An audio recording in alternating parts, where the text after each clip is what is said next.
How's it going, everybody? This is Alex Caceres, and you're listening to Story of the Fight.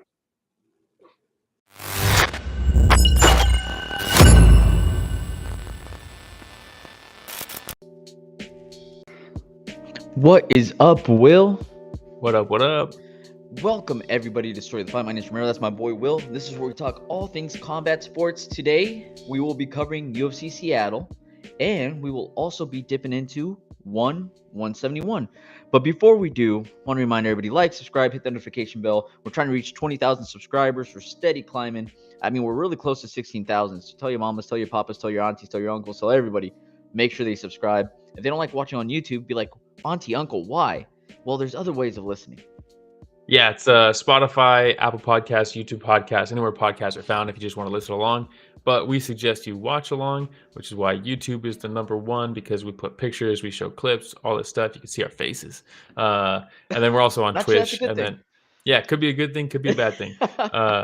But, it's there regardless. And we suggest it. But then all of our socials, it's just Story of the Fight on everything: Instagram, Twitter, TikTok, Reddit. Hit us up, join the live streams. If you're watching this after the fact, you're not live, we'll have timestamps down below for each fight, so you can skip to the bangers like Alonzo Menafield versus my boy Julius Walker, or whatever. If there's a fight you're like, I don't want to listen to UFC, I just want to go to one. Timestamps are down below. For sure. But We're trying to live make is it the as move. easy as possible. Yes, live is the move. Hey, shout out to Combat Sports already joining us. They said, hey, we here also 20,000 subscribers. We need a giveaway. Tickets to UFC 400. I don't know if we can do that. I don't know if we can do that. Maybe once we reach like 500,000, we might be able Yes. to. But hilarious. Shout out Austin, Genevieve. Is that Coleslaw making an appearance? Coleslaw, the boy. Coleslaw, fish killer, by the way. True story. My son just caught his first fish today. Nice. Yeah, Very dude. cool. It was quite the moment. Super proud. Yeah, I know the chants have started. But look, everybody didn't show up to hear about the fishing. You know what I mean? They showed up to talk about UFC Seattle, man. So we had Yadong, one of the best names in the business, versus Henry Cejudo. Basic name, but still was pretty good in his prime. Hence the words, in his prime. Yeah. Whoa, what are you talking about? Look. Oh, dude. Henry Cejudo was one of our early intros to the show. The man Triple C himself told everybody to watch our show. I'm surprised we didn't have it on for this one. Oh, we should have. We should have. Yeah, well, should have been a lot of things. But yeah, this fight, Henry Cejudo, he's back. He's fighting Song Yadong. I really like the matchmaking for this. Yeah, at least it's a good one. It's just a good fight on paper, and it was so good while it was going. Early on, Song Yadong's reflexes, dude, holy shit. Henry couldn't touch him. Could not touch him, dude. His hands, super fast. God. Like, one of the things I noticed is this must be something they just like drilled in like the film room or something. But Henry really likes to like jump in, like he's gonna throw a kick, but then stop and then go. Yes, And yes. he like enters with big feints all the time. And you could see Song Yadong knew that, because he wasn't really biting. He would just kind of fade back, like you said. He'd fade back, and then he knows he can go because Henry's opening with a feint, and he would just throw that right hand right down the middle, dude. That doesn't even look like Henry in this picture. He got hit so hard, it straight up changed who he looked like. It's like an older Cheeto Vera. It's like Chepe Mariscal, dude. Dude, I don't know what happened. But Song Yadong did look very good. Dude, so good. And then Henry would have beautiful timing on these takedown entries, but Song Yadong is just stonewalling him, dude. Just beating him to the hips. Takedown to a team alpha male? How many Olympic wrestlers they got? Olympic gold medalists they got. Not that. I don't think they have any. But to his point, or to the fairness, I guess, I don't know what the fuck I'm trying to say, but Henry, his entries were very good, but he wasn't like driving through him. I don't know if he was necessarily like trying to take him down on all those attempts, setting it up, maybe just showing things. And maybe he's like, because one of the things that Henry really likes to do is he'll fake a shot and then come up with a knee, because he knows you're about to try to sprawl and get your arms down, and he'll throw a knee up. He's done that in so many fights, and you could see as the fight progressed, Song Yadong was like aggressively reacting to takedown entries. And it could just be that he was just setting that up and setting up that knee and things like that. But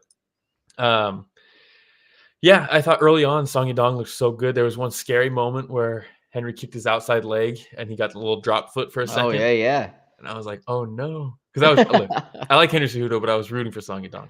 So was I. I'm a fan of Yadong, and what Yeah. can I say? Who's not? Yeah, um, but it was looking like Song Yadong was kind of pitching a shutout for the first 2 rounds, in my opinion.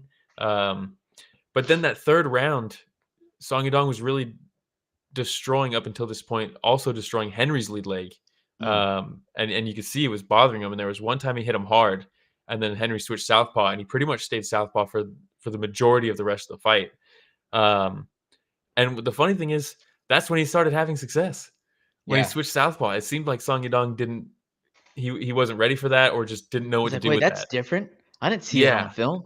yeah. And I could be way off on this, but I don't necessarily remember Henry Cejudo fighting a ton southpaw. I know he switched stances a lot, but I remember him at least primarily an orthodox fighter. But once he switched stances, it's like his jab started working like crazy, dude. And He the must have seen reflexes. something.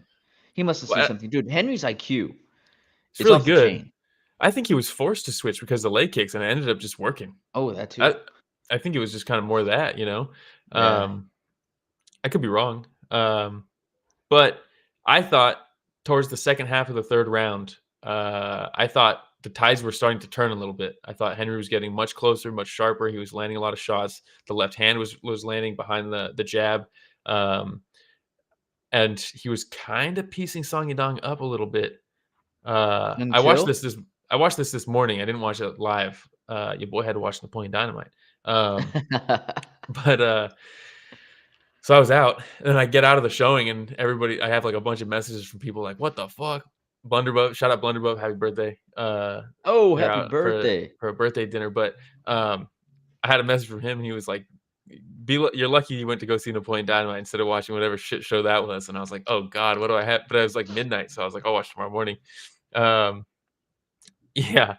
Oh, maybe they're not at dinner. Maybe they're watching at dinner. Who knows? Shout out Genevieve.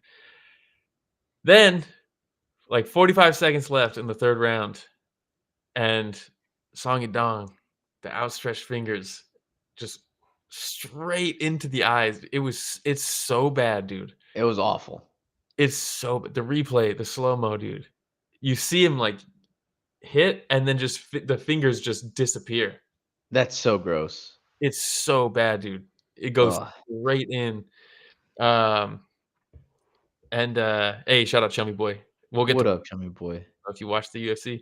Um, it's not good. Henry, you get 5 minutes, right? This is where all the controversy comes. So if you want to hear our takes on it, I don't know. We haven't spoken about it, so I don't know how you feel about it. But I guess I'll just keep going. I've just been the only one talking about this fight. My bad. You're good. You're good. So you get 5 minutes after a foul, a groin strike, a headbutt, an eye poke. You get 5 minutes to recover.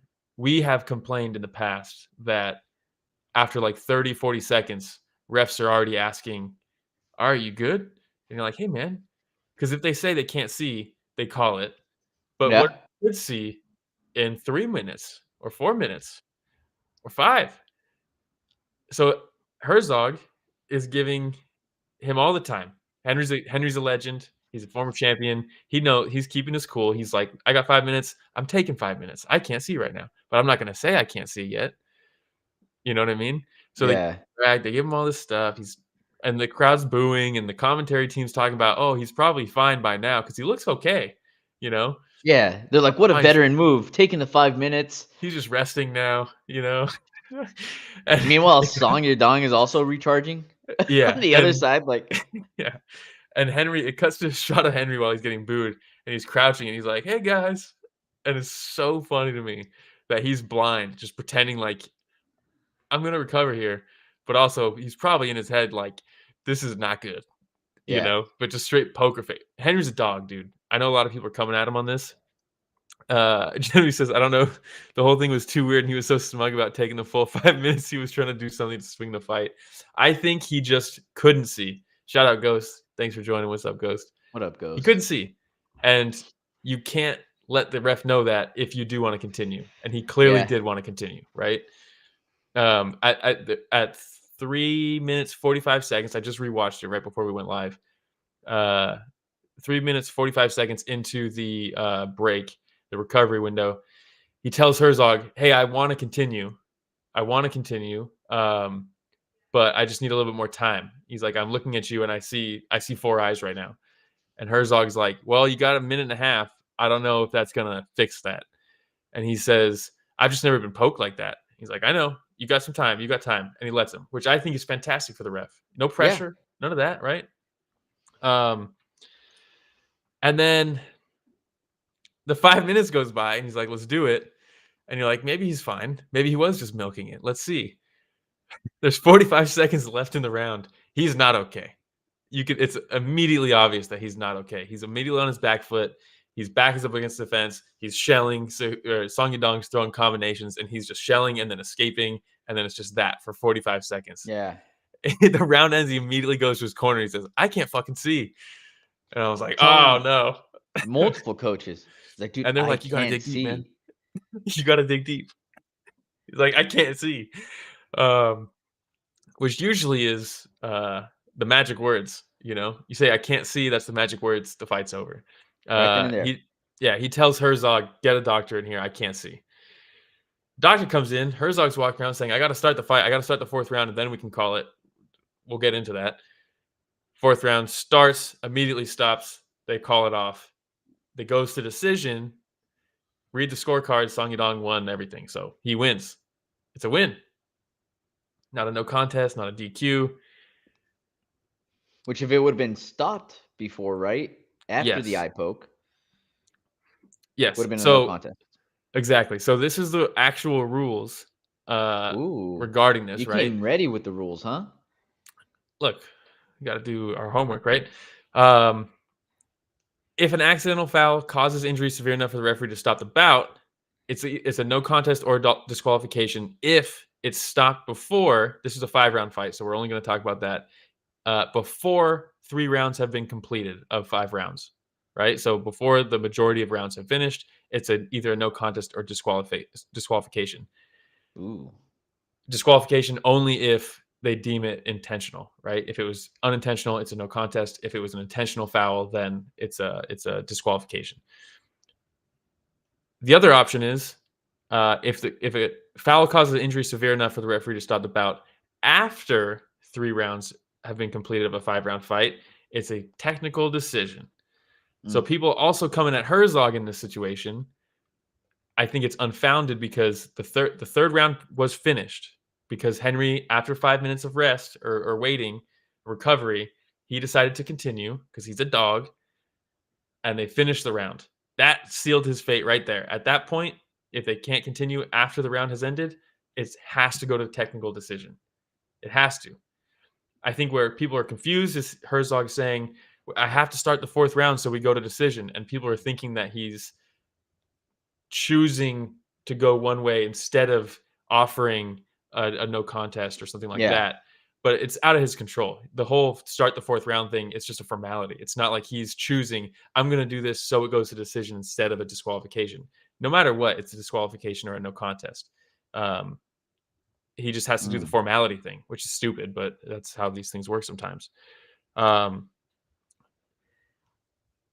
only thing that could have changed this is if Henry said he couldn't continue during that 5-minute recovery window. That's the only thing. If he did that, then it would probably be a no contest. Yes.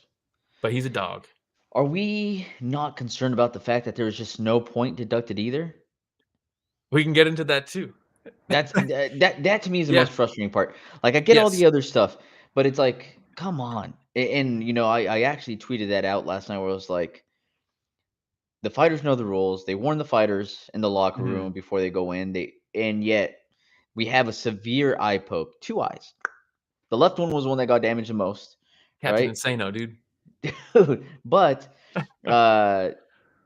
it changed the fight dramatically. And even if Henry would have been able to continue going, which he did try, he said, "I still can't see." What if Herzog would have taken the point right then and there? Said, "Hey, that was pretty bad. Point taken away." How would the fight would have ended, even if they did go to a decision? Draw. Would have been a draw. Which, that's the next best thing if you can't do a no contest, right? Because then it would have been a... Wait, would it have been a draw? Let me do the math really quick. Am I stupid? It would be 9-9-9 for Henry. It would be 10-10-9. So, no. Song Yadong still would have won. What do you? Wait, what would have been the scores again? Henry would have had, because he lost all 3 rounds, right? Yeah, there's the there was one 30-27, and the other ones were 29-28, I think. So, can you talk really quick while I pull this up? Just talk about how people are saying that he faked the whole thing, and just talk about this picture while I pull this up. Well, yeah, but before we do, I'm going to say Ghost says, let me mention the Mark Ratner is employed by the UFC to be rules and regs guy for the broadcast. How useless is that dude? I had no idea he was actually hired on for that, because the entire time, everybody on the broadcast was extremely confused. Yeah, as was crazy. I. Normally they pull him in and he gives his expert opinion and it's useless. And you're like, and then you'll hear like Herb Dean or someone who actually like is on top of things, or Herzog in the cage contradict exactly what he just said on the broadcast. And you're like, why is this guy still doing this? What is going on with this guy? Austin says, I like Song, but there 100% should have been a deduction. Once again, rules are only suggestion in the UFC. Look, I feel you. That's the exact same thing I was thinking. It's one of those things where we continue seeing these bad fouls over and over again and nothing happening. Yeah, it would have been a majority draw, by the way. Yeah. I just pulled it up. It would have been a majority draw. Yeah, Blunderbuff. Shout out Blunderbuff says majority draw, right? Oh, perfect. Yes. Blunderbuff. Yes. 2 judges gave it 29-28. Yeah. Yeah. So and that's what I remember thinking, because one of them was 30-27, at which point Cejudo looked over around confused, saying, who the hell scored that? It was and then 29-28, 29-28. And so I remember thinking to myself, like, that would have been a draw. This is crazy, though, because not one scorecard was the same. Mike Bell gave Henry the 2nd round, which is insane to me. Derek Clearly gave him the 3rd round, which I actually surprisingly agree with Derek Clearly. I thought first 2 rounds Song Yadong, 3rd round Henry, and then Sal gave Song all 3 rounds. So not one unanimous scorecard. Wow. Or not even an agreed upon scorecard, I mean. Yeah, I don't know. So I think the point deduction thing is we've talked about it all the time. Refs, Mark Goddard was just on Bisping's podcast, and he asked him about that. He's like, why are we not taking points immediately now? Everybody knows the rules. This will stop them or make them be more careful. And there's a couple answers, but I think the big one for refs is that they don't want to, because the 10-point must scoring system, 1 point deduction alters the fight so significantly that sometimes a fence grab, grabbing the shorts, an eye poke, a groin strike, things like that don't weigh more than what a point deduction would be. So they don't want to influence the fight that much off of a foul when the foul is a sliding scale of severity, right? So we can't just blanket start deducting a point off of a foul right away, because not all fouls are the same, but a point deduction is always the same. That's their argument, at least. I'm not saying that's what I believe, and I'm just saying that's kind of what it seems like refs are thinking about it. Yeah. Ghost says, did you say Derek Clearly? I always call him Derek Clearly because he's usually very wrong. Like, he can't see clearly. But I thought you had the right thing on here. But yeah, I mean, it's a shit show, dude. It sucks. And I feel for Henry because he's had a lot of success. I'm not always his biggest fan. Like, outside his king of cringe, as they call him. Yeah, and just not even good cringe. Like, that's the thing that sucks. But I feel for him here because it did seem like he was, in my opinion, he was starting to build. Once he switched southpaw, he started landing some big shots on Song Yadong, and it seemed like Song Yadong was completely puzzled by him being southpaw towards the end of that 3rd round. So that sucks. And those championship rounds are somewhere in a fight that Henry's going to thrive. That's like his bread and butter, right? How many times have we seen these championship caliber fighters? That's what separates them from the good. The championship rounds is because of the championship rounds. So he was kind of robbed of that from a foul. And you know, the most frustrating part about it, coming from someone who was rooting for Song Yadong, was after that 5 minutes, there's 45 seconds left. They start, and his fingers are immediately Right in out front again. and it's just like, oh my god, dude. What are you doing? Yeah, it's crazy, man. And man, you can even hear the who was it? It was Bisping and what's his name? Paul Felder. That were both Yeah, just like uber frustrated. You could tell it just by the way yeah, that they were talking. They're like, and his hands are right, his fingers are out yeah, again. yeah, Like right now, they're out again. And I get it, but yeah. man, it was a frustrating thing. And then somebody had asked, if we see Cejudo going on another run, and look, you have Cejudo, who just lost to Song Yadong, but then ahead of Song Yadong at this point, if they swap places, will be Chito Vera, Davison Figueiredo, Corey Sandhagen, Umar Nurmagomedov, Piotr Jan, Sean O'Malley. So to answer that question, I do not see him going on another title run. I wouldn't rule it out, to be honest. He's old. I don't think he'll do it, but I would never rule it out, or I wouldn't say never. In 5 years, it's ruled out, right? But I wouldn't rule it out. There's still matchups stylistically that I think he can win. But this is a pretty big setback. Coleslaw says, where'd he go? What did he say? That might have been the question that I had called out. Oh, okay, gotcha. Yeah, I could see him beating someone like Chito Vera. He beats Chito Vera. He beats Rob Font. He beats Is that where it stops? shit. Yeah, see, that's what I'm saying. Like, I Maybe don't see not, him dude. making another run. I don't think he beats Davison Figueiredo. Would be a tough matchup for him. I don't know. But He's coached him, doable. so he But knows what to doable. do, right? But doable. Yeah. I don't see him getting past Corey, Umar, Piotr, Sean O'Malley. He's still a horrible matchup for O'Malley, I think. You think so? I think so. Ghost says I don't even know if he gets past Song Yadong if they rematch. He starts to fight Southpaw, he does. I don't know, man. Dude, Ghost says to add to Will, Cejudo was landing the Southpaw jab. Would have loved to see him build on it. Yeah, I think you joined after we talked about that. Once he switched Southpaw, whether it was game plan or because he had to because his left leg was so chewed up, he started landing his jab. And then he was building, and then before the eye poke. So that's why we mean it would have been cool to see him continue that build into the 4th round and into the 5th round, but we never got to see it. Genevieve asked about my curly hair. Yes, it has always been this curly. It's super curly and gets crazy when it's long, and it's very long right now. And I normally have stuff in it that prevents it from being this curly, but I don't right now. Or I wear a hat. Either or. Either or. All right, man. Anything else on the main event then? No, I think we'll probably almost 25 minutes on that one. Yeah, we'll probably breeze through the rest of these. We're only doing a handful of fights from the UFC because we have to talk about one as well, and it's only going to be a handful of fights from one. But yes, let's move on. Yeah, we got Fluffy Hernandez versus Brendan Allen. Yeah, rematch, right? This time we get to see it in the UFC. I was really excited to see the grappling in this fight. I think both these guys are so fun on the ground. And it started off with Brendan Allen lighting up Fluffy on the feet. Yeah. Really. Showboating a little bit too, feeling himself. Everything was working. He was like punching into high kicks and like it was really cool. And Hernandez just was eating all of it. And I was like, well, this still has a chance to be a textbook Fluffy fight. This is kind of how it goes sometimes. Yeah. Almost caught him in the rear naked choke as well. Fluffy did a really good job of just churning. Yeah. Yep.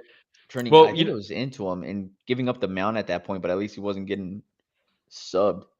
Yeah, and I think, you can look at this kind of two ways, or at least there's two sides to this coin, which is normally it's position over submission, right? You don't want to jump on a submission until you have that position locked down because that position is what helps lock that submission in. But when you're going against a guy, both these guys are such talented grapplers. Obviously, especially Fluffy, he's like that's what he's known for, right? But Brendan Allen he's very good on the ground as well. Fluffy has DDP energy, absolutely should not ever win, and yet. But when you have two guys who are that good, it's hard to get the position to set up that submission. They know it's coming. They know the positions. Things like, you know what I mean? Does that make sense? Yeah. Yeah. So you almost have to lean into you have to break the rules a little bit and go for submissions from weird spots. because that's all you're going to catch them with. You're not going to catch them in a standard, let me get the body triangle, let me get the rear naked and like set up the submission, right? Like you have to catch them in a transition. You have to exploit something that they like a small mistake or something like that.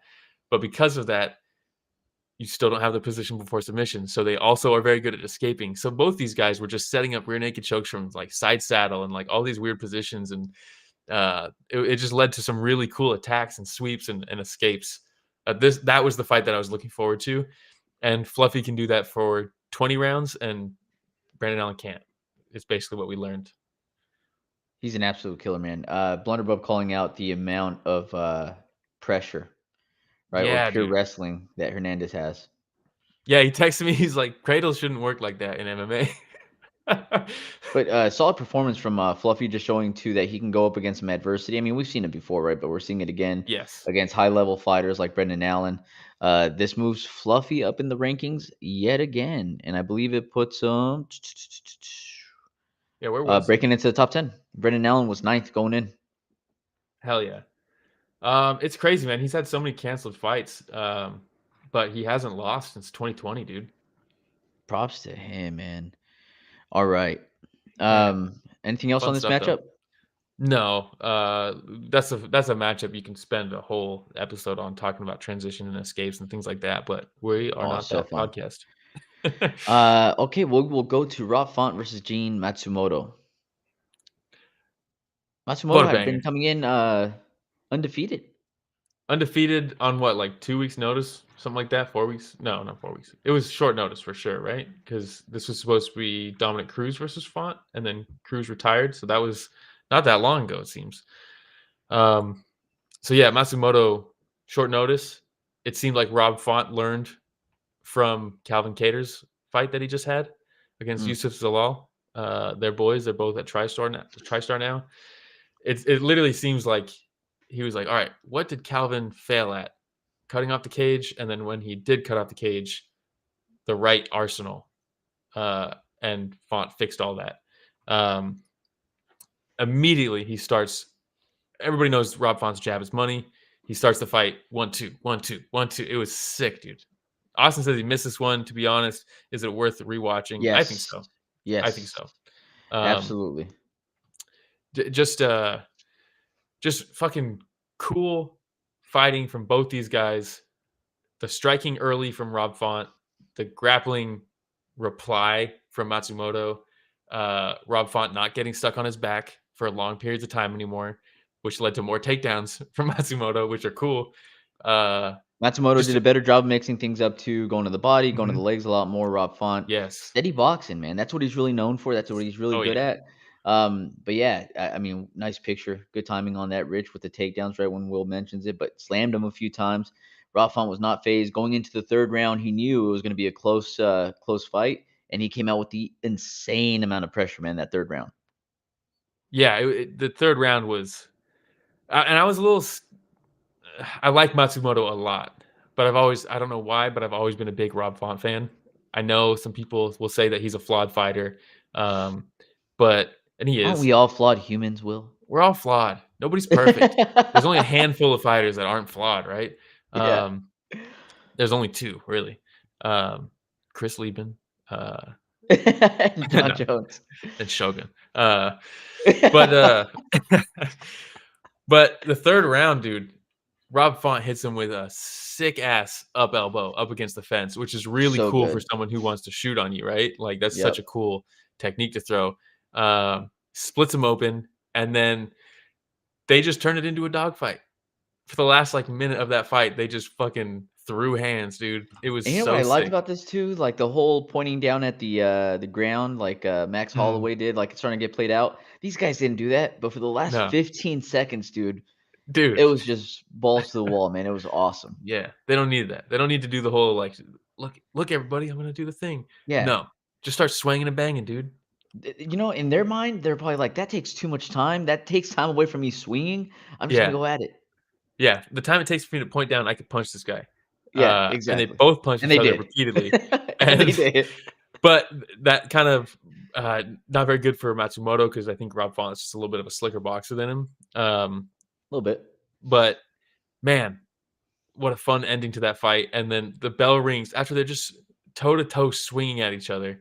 The bell rings and they both immediately smile and grab each other and are like walking around together. And you're like, what a fucking sport, dude. Oh, it's so good. I mean, and Yeah, the crowd was Ghost crazy. points out all fighters are flawed, but watching fighters succeed in spite of their flaws is why we are fans of the sport and the fighters. 100%, man. Overcoming their flaws, making adjustments as they go, pushing the human body to its absolute limit, man.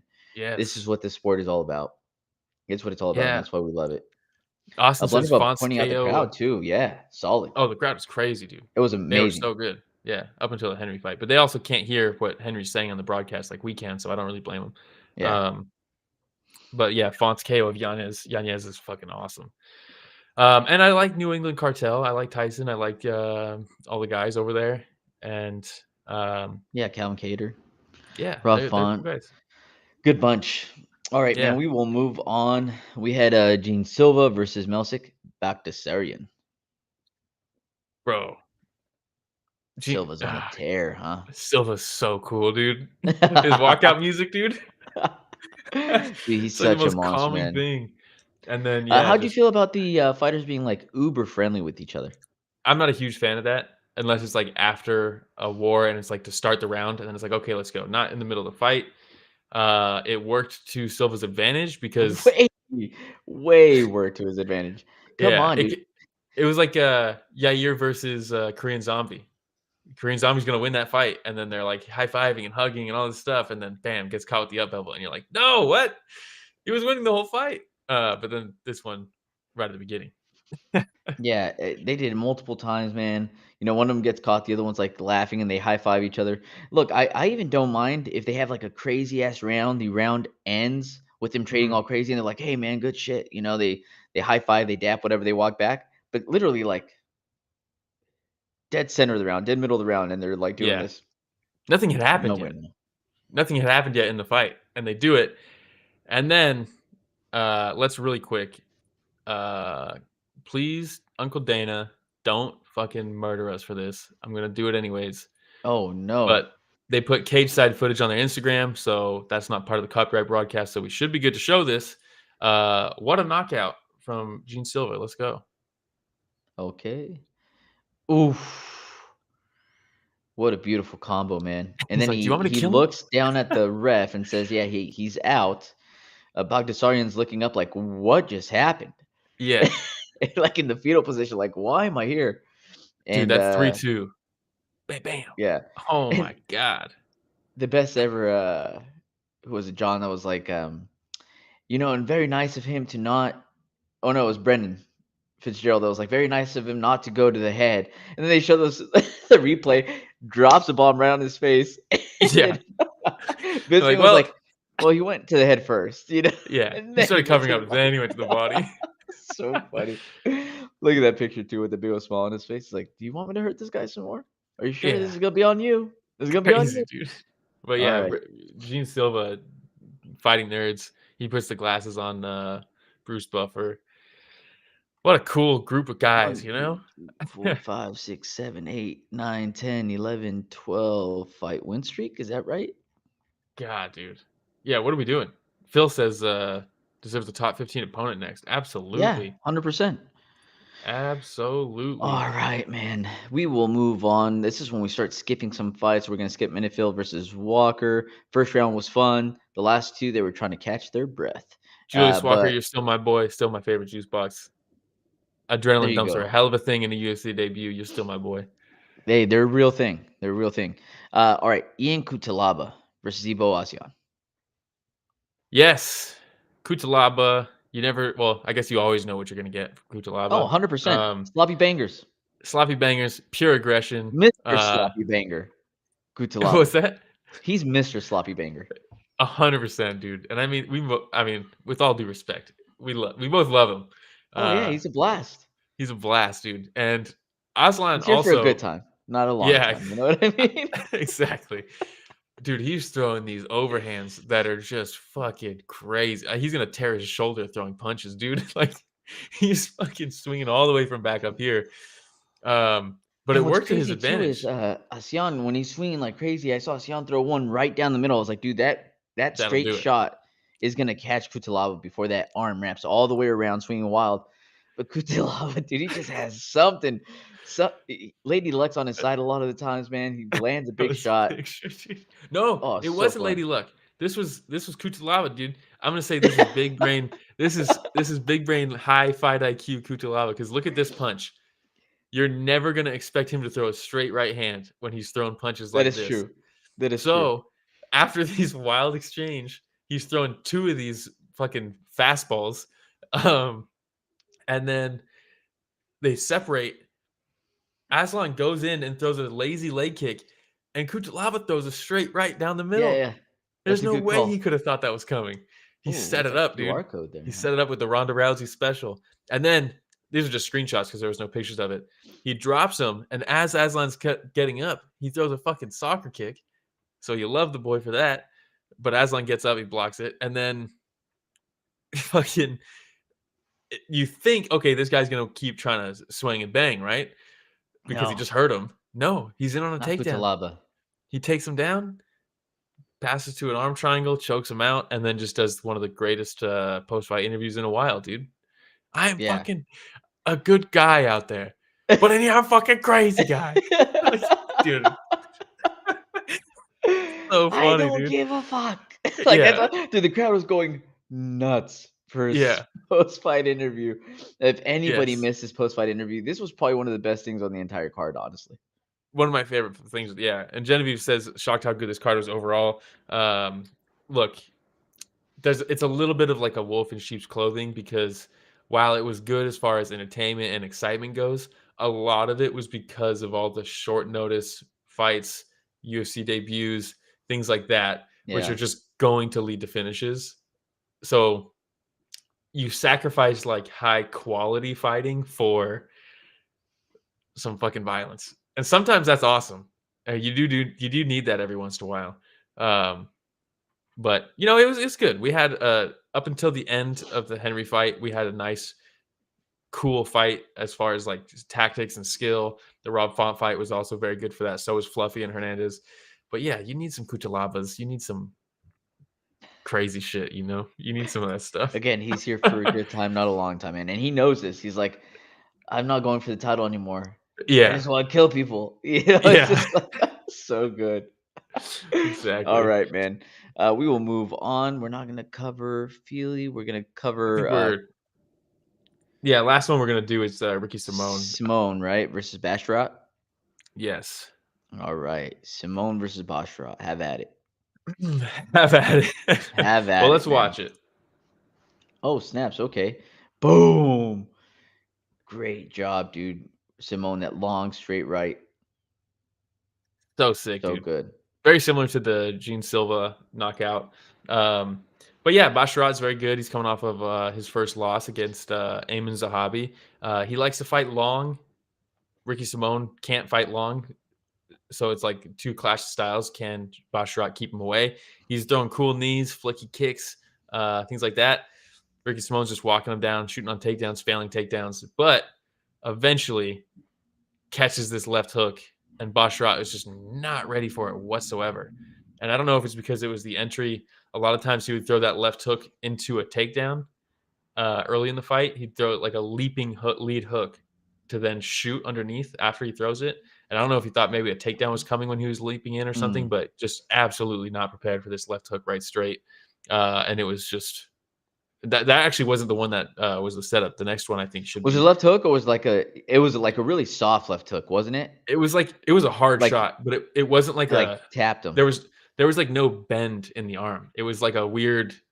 It wasn't a jab, but it was like a side punch. He's like swung his arm. But it was at him definitely enough to weirdly. throw Basharat off, distract him. I mean, you can Yeah. see here, right? Like it kind of closed his eyes there as smashed Simón his is face. clocking that right. Yeah, and then the right hand was the one that punched straight through him, which should be the next picture. Yeah, that'll do it. Wow. And then he is out on the mat. He eats a big hammer fist. Ref pulls him off, and then it shows him on the ground just looking up into the gods, dude. And then he asked what happened So left his multiple body. times. Like 6 He times asked, it showed him when he asking. woke up, he asked Beltran what happened. He goes, "You got caught." So Cutman walks over. He goes, "What happened?" He's Yeah. like, "Dude, he literally just told you Yeah. got caught." His corner walks over. He's like, "Guys, Yeah. what happened?" And then Tyone out of nowhere comes in and is like, Yeah. "You thought the Just punch wait was for the bad? replay. You should wait till you see the way your head hit the mat." Oh, If Taglioni. anybody doesn't know that reference, watch who was it? Matt Schnell. Who knocked out Was Matt it? Schnell? I can't remember, but that Someone was knocked out Matt Schnell. It's a long list. No disrespect, Matt Schnell, but a lot of guys have done it. Dang, dude. Uh, By the way, Combat Sports saying Ian Cutelaba and BKFC is a dream. oh Oh, my that would be god, dude. amazing. That would be Oh my amazing. god. Instant champion. Oh, dude, give me Chris Camozzi versus Jan Cutelaba. Oh, It was that'd be nuts. Urseg that knocked out. That's what It was Steve Tyone, Ursig. Yeah, just thank you, weird Ghost. as fuck. Yes. All right. Well, do we have a moment of silence for fights that were lost? Yes. Moment of silence. It's a long one. Fuck, we're already 40 minutes into this Yeah, episode. dude, All right. that's what I'm saying. Yeah, moment of silence. Ketlin Which ones jump out to you Vieta the most? versus Macy Chasson. Edson Barbosa against Steve Garcia would have been awesome. Curtis Blades versus Kuniev. That got rescheduled. Billy Ray Goff would have been really fun on this card. That guy's fun fights. And then obviously Dom Cruz versus Rob Font. But I think we got a better fight instead. Yes. Yeah. By All right. Dominic Cruz. And monies. Who earned the extra monies?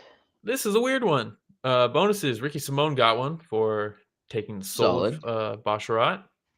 And then Gene Silva got one for taking the soul of someone as well. And then fight of the night was a fight we didn't even fucking cover. Nuts. Crazy. The first round was good. First round was awesome, especially because my boy won it. Walker's my boy. He follows us on Twitter, dude. He's cool as fuck. Hey, shout out Walker, dude. He's a good dude. Favorite juice box. All right. But yeah, I'm glad he got a bonus. I'm glad he got an extra 50K. 50K, baby. All right. Yeah.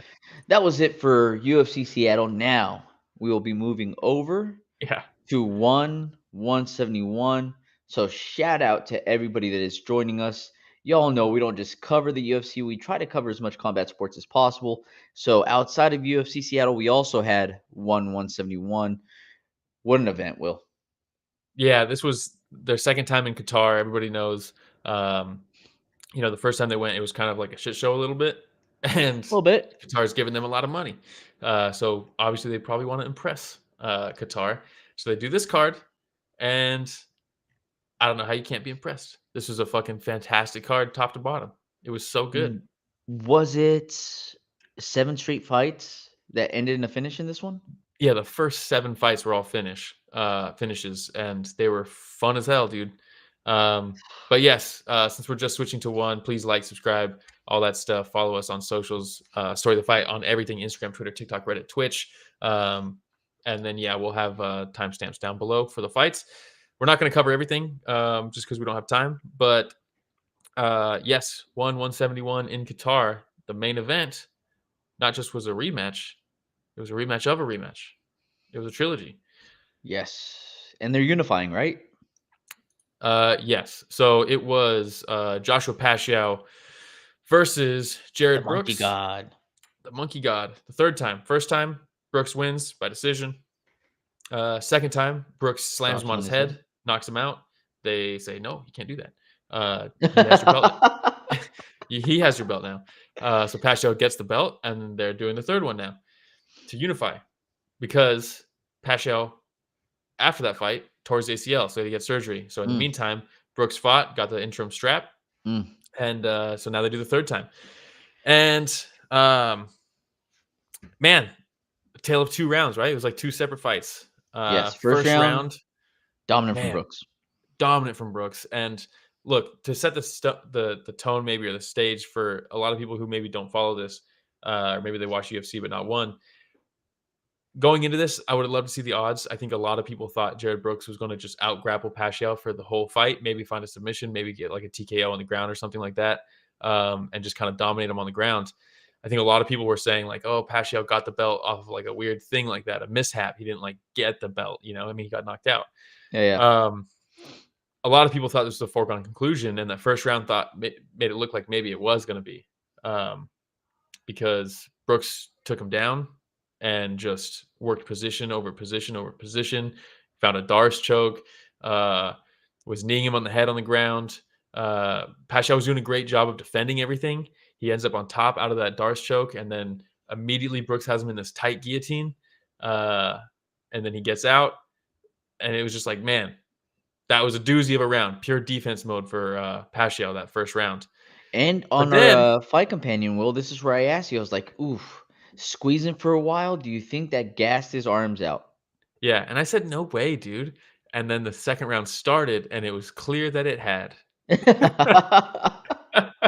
um, Brooks throws like a a kick to the body, and Pacio catches it and kind of runs him through, ends up on top, drops him, like trips him basically, falls backwards.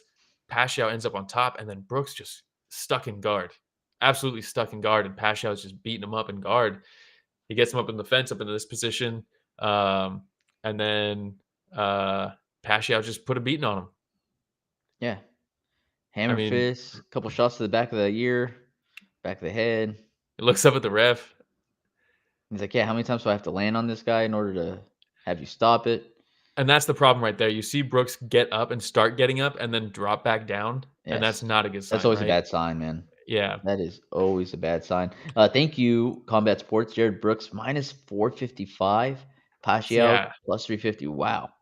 Yeah. Thank you, Phil. Um, I wonder what Wonderful says, Pacio winning by TKO would have been. That yeah. would plus 1,000, maybe. Who knows? I mean, yeah, it was just a really good performance from Pacio. While he lost that first round and he was pure defense mode, his defense looked excellent. The top game from Jared Brooks looked excellent that first round also. It seemed like maybe he couldn't do it.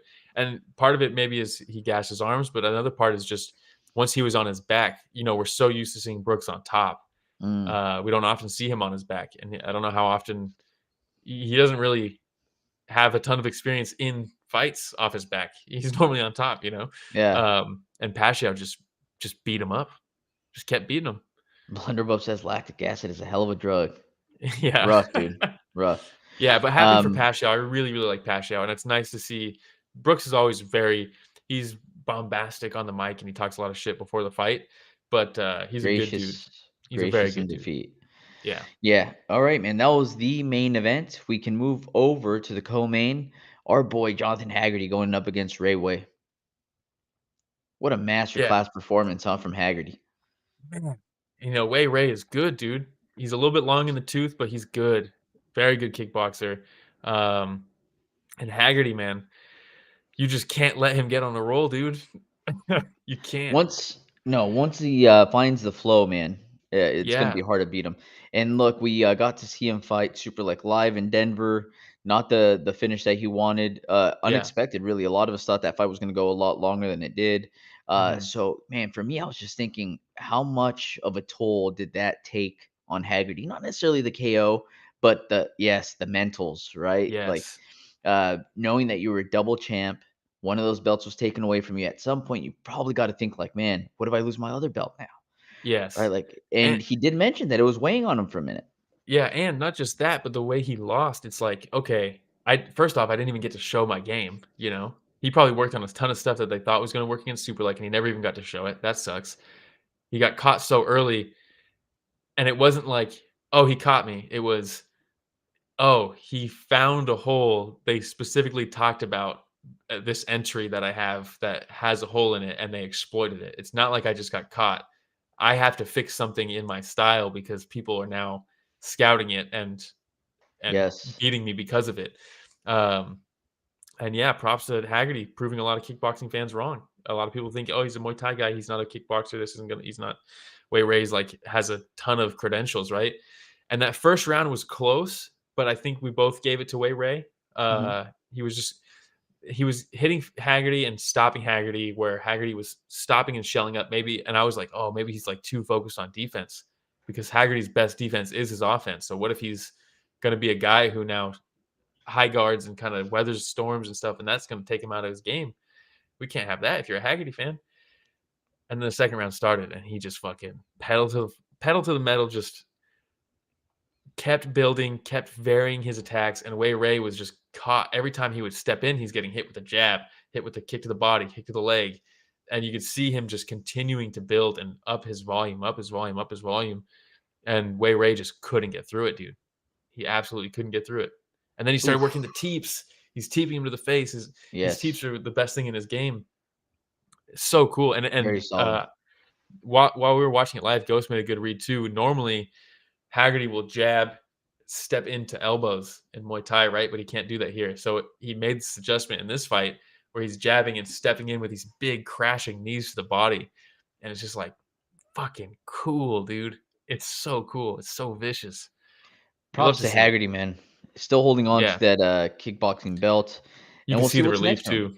Oh yeah, man. You can absolutely see it. Hey, shout out Smitty. Good evening. Yeah, good evening. But very cool sportsmanship from Wei Rui as well. Just an all-time great fight. Like Blunderub says, I wish we got 10 rounds of this because fuck, it was good, dude. It was very good. Austin says this was a banger. Haggerty's must-see combat sports entertainment, and then he just 100%. His adjustments were dope. Can't wait to see his transition to MMA. He's gonna murk some dudes. Yeah, he wants to go MMA. Oof. Beyond Kick said had Wei Rui at 6. Interesting. Okay. Haggerty's got to jump in there, dude. Chummy Boy is saying that cross was money. Yeah, once he started, the jab was landing, and then once he started following it up with that too, so long, dude. And even if he didn't hit him in the face, he was hitting him to the chest, hitting him to the body with it. Just, yeah, if you're Wei Rui, you're just like, how the fuck do I even enter on this guy? He's just, every time we reset, he's hitting me with a 3-punch combination. Yeah, rough. All right, man. Oh, and Smitty, good point. Everyone who fights Superlek seems to level up. Yeah, look at Nabil, right? Nabil got smoked by Superlek and hasn't lost since, and he's been finishing everybody. I'm sure that the mentality going into fighting Superlek, one of the best in the world, is I have to train harder than ever. Yeah. I have to evolve my game. I have to do all these different things. So, yes, good call by Smitty. Yeah, and I think, like we said, when you lose to him, it's because he exploited something, and now you know what to fix. Which sometimes you never get to know what to fix because you keep winning despite those holes, and then all of a sudden you're at the top. And Superlek's like, I got you. Yeah, don't worry, I'll help you. Yeah. All right, man. We'll move on. Yes. We had Soldic versus Dagi. Yes, Soldic versus Dagi. Soldic was the hot prospect when one signed him, right? He knocked out Dricus du Plessis, everybody knows. And this time, he knocked out Dagi. There we go. You're going to be able to show it? Boom. So Dagi coming in looking like a lazy kick to the midsection there, right? Yes. And while he's still mid-kick, Soldic just lands a bomb, and it's like he just sent Dagi flying, man. I mean, look just at that. Airborne, completely airborne, falls face first. Boom. I mean, what a knockout, dude. And then a little controversial there, right? Ref stops it, and Soldic is like, yo, I'm not done. Boom. Lands a big shot. Ref goes, they're not going to show it. Oh, yeah. The ref tries to pull him off, and even after ref pulls him off, you see Soldic cock it back again, ready to throw another bomb. Yeah, and he's acknowledged it now. He's apologized for it, and there was almost a scuffle in the ring from it. After the fight was over, and they're like in between announcing or before announcing the fight, they're all of a sudden a skirmish, and Dagi's coaches are getting in the face of everybody, and they're like, whoa, whoa, whoa, whoa. And you're like, whoa, this never happens in one. And then look at this picture, dude. What an I thought I was watching amazing BKFC picture. For a while. I know. Incredible picture. But yeah, and then at a certain point, Soldic went over and had to tell Dagi what happened. But he's also since apologized for that follow-up shot, and he said it's just in the heat of the moment, you're just not thinking basically that type of response. But I don't know what he told Chatri, but Chatri's got to be like, that's what we got you for. Because it's been a struggle, dude. Because the first fight, we talked about it. The first fight, he gets low blowed and they can't continue, so it's a no contest. Second fight, he's beating the brakes off Kadestam, and then Kadestam just sneaks a knockout, comeback, like a crazy comeback knockout. And you're like, man, this big signing for one is off to a pretty rocky start. And then we just get an absolute nuclear knockout of the year contender. Everybody's got to be happy, except for Dagi. Oh, right? Yeah. No, definitely not Dagi. All right, man. We will move on, right? Yes. We had Shamil Erdogan versus Aung La. Damn, dude. Love Aung La. Really like Erdogan as well. But Aung La is just too long in the tooth, I think, man. And this is a rematch that probably shouldn't have happened. We didn't really need this. And if you're an Aung La fanboy, maybe close your eyes for this next part. Oof. Oh. Lands that head kick. The crow Chin cop on left high chin, kick, right? just yeah. And then And this just is the another walk reason if you're away, just dude. listening through, like, let's say Apple Podcasts or something like that, you want to watch on YouTube so you can watch along with us. 100%. You want to see what's happening. You don't want to just hear us talk about someone getting knocked out. You want to see somebody get knocked out. Yeah. Get the best Olivier of both Cost so worlds. good. Look at him. Yeah. And it sucks because he leans right into it, right? Well, Will, you We mentioned talked, during yeah, the live there that he throws that feint, that left feint makes Ong Law have that huge reaction. yeah, Boom, leans right into that head kick. yeah. It's brutal, man. It sucks because I Yeah, really, really like Aung La. You don't want but to what see a guys like beautiful that get setup knocked at the out. same time from Erdogan, huh? It's amazing. It's amazing. At this point, Erdogan needs to be fighting for a belt, dude. I mean, come on, dude. Blunderbuff says this is my only complaint about this card. Hard to watch the older guys on their way out. Yeah, just Yeah. rip all your favorite fighters from back in the day, huh? God, dude. Yeah. God, Erdogan's a killer, bro. Cold-blooded, dude. Get this guy a title shot. All right, man. Well, solid performance there from Erdogan, and you're saying Malikin next? Let's do it, dude. Come Why on. not, right? If they're not going to do the Rug Malikan rematch, which I don't think they should, Erdogan versus Malikan is a fucking banger, dude. Just two dudes who crack. Who doesn't want to Yeah. see that? You know, it's a Yep. fun fight. And here we're already an hour in, so we're going to be skipping a lot of fights. And we will do maybe like a moment of silence type thing at the end for some of them that we're going to be skipping just for the sake of time.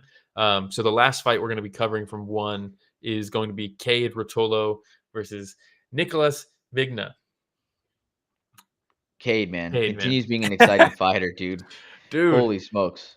oh man, we talk about the striking should be a means to an end, all this stuff because he's a jiu-jitsu guy. He opens the fight with a like a step back switch high kick up along the fence. Look at that. That lands. He lands that. Yep. It gets caught on the shoulder coming back down of Nicolas, and he turns that into a heel hook attempt. I mean, dude. And if the pictures don't do it justice, I have this queued up already, so we might as well. Hey, shout Here's the out high Pepper kick. saying, "How are you guys?" Nice. Shut up, Pepper. But look at that. The high kick lands, rocks his head around. He catches it, and he's like, I'll just take the leg. That is so cool, dude. That's And so right cool. away, Vigna, it's something that he has to worry about. Right Yeah, he's away. wincing in pain. Look at him.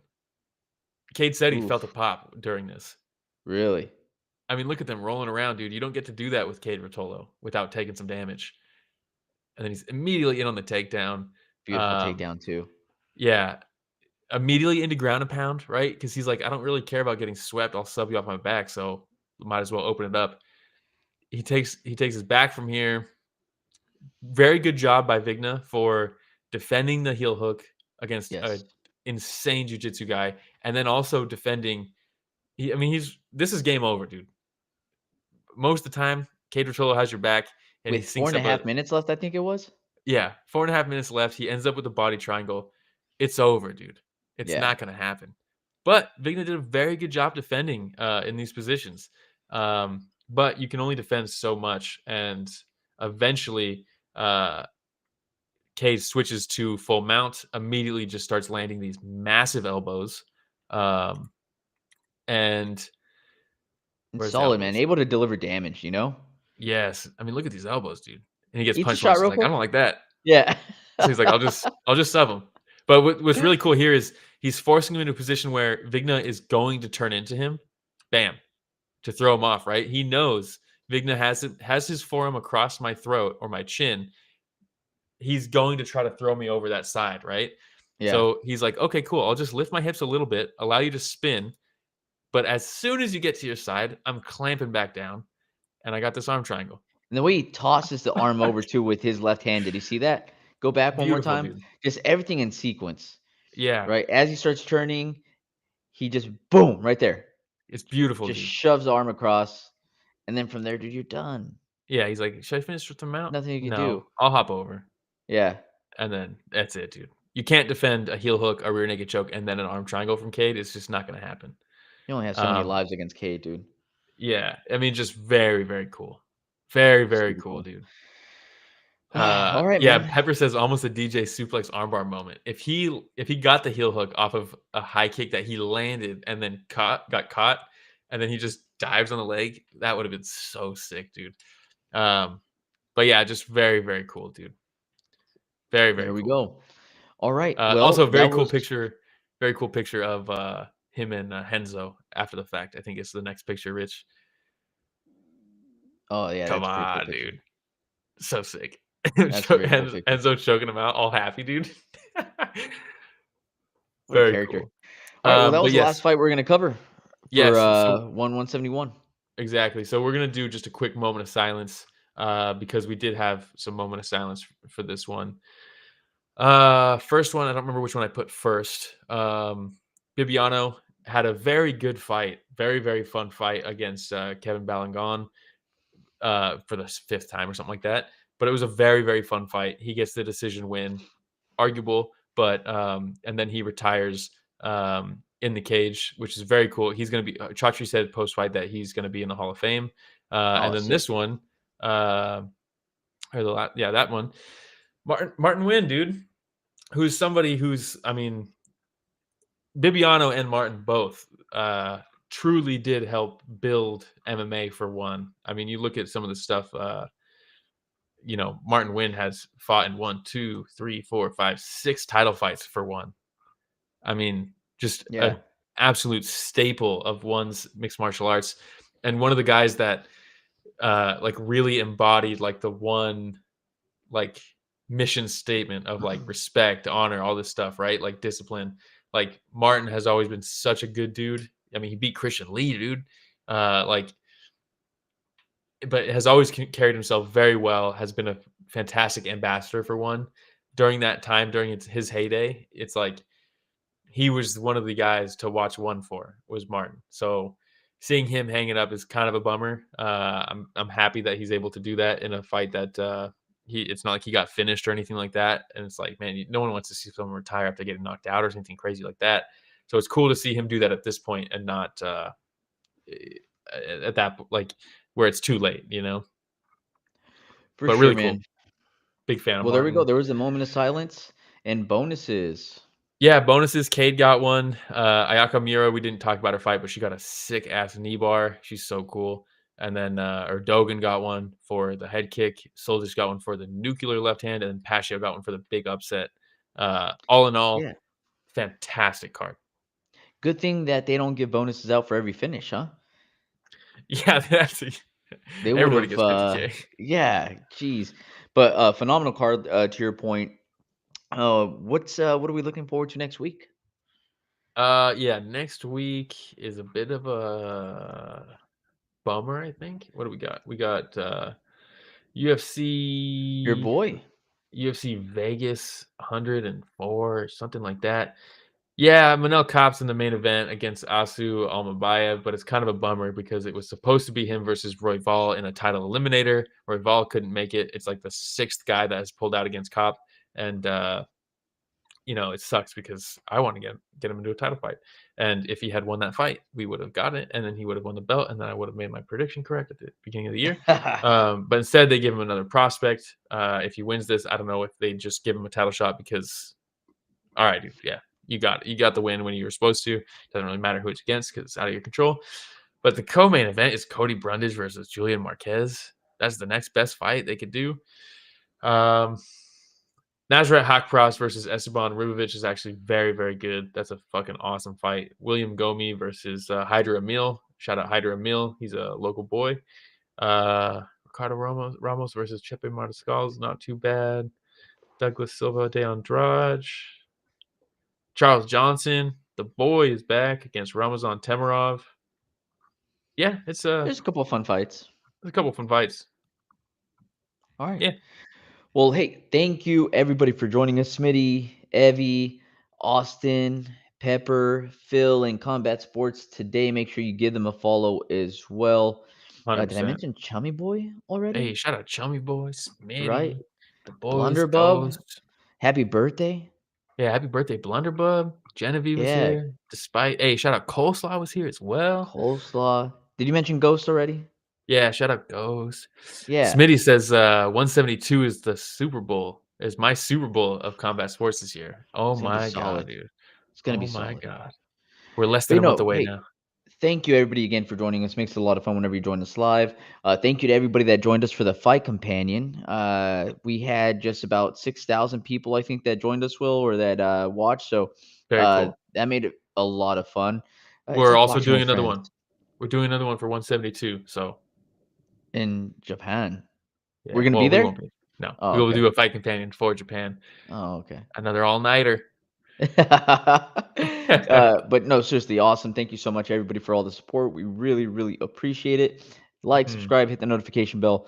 That way, you do get notified when we do fight recaps. Maybe you like the interviews, like the one we just did with John DeBella and Yeah. Adrian Lee. Thank you, Get Austin. to know the fighters a lot more. Yes, it was a lot of fun talking to those phenomenal fighters.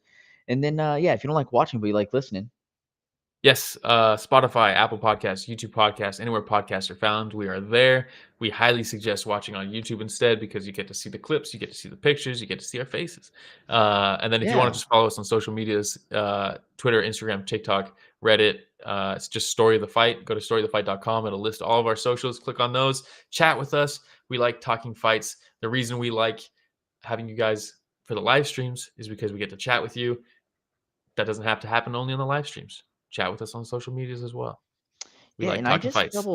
double checked right now. Adrian, I still haven't gotten your message, Adrian, for your gamer tag for Fortnite, but it's okay. We're waiting for that. No big deal. But Yeah. shout out to John DeBella, Adrian Lee. Seriously, those interviews were a lot of fun. And in case everybody was wondering, like, how do they make this show happen? How does it run so smoothly sometimes? Uh, None other than Mr. Richard Bustos in the background handling all the producing. So thank you, Mr. Richard Bustos, and thank you everybody for joining us for another week of Story to Fight.